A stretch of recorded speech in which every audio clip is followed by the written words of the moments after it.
This is one that failed in the mold. You can see the thinness of the wall. It's hollow. This mold I poured earlier and poured the excess clay back out. This one, I think the walls are going to be a little bit thin, but we will open it and see. And if it doesn't want to come apart easy, it's not ready. So it's going to have to set and dry a little while longer. Just a gentle rock you're doing there, right? To see if it'll come apart? Just a gentle rock there.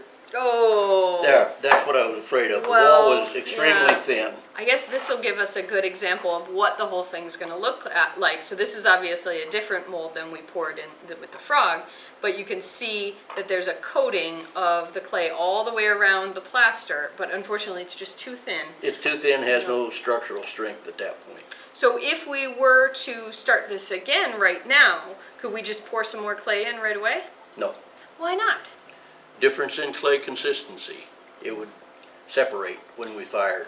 And of course the other problem, I mean, even if we were able to get the clay to stick to this part here, our seam that we've broken all the way around is not ever going to be as strong as if we had done it right the first time. Yeah, So exactly. what if I peel all this clay out of here and go to pour the slip in right away again? You can actually pour slip directly back into a mold. Even though the mold has absorbed some of the moisture, it's not completely saturated, so that we could still pour. We could clean this one out and actually turn around and pour right back into it 2 or 3 times before the mold gets too wet, and then it won't absorb. And can you tell when it gets too wet and it won't absorb anymore? The amount of time it takes for your last pour to dry is what's going to determine how much moisture is in there.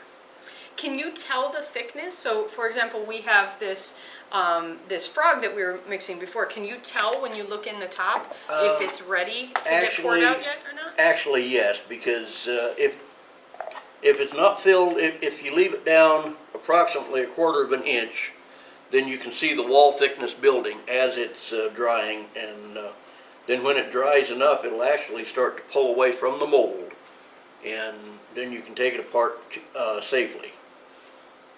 All right, thank you.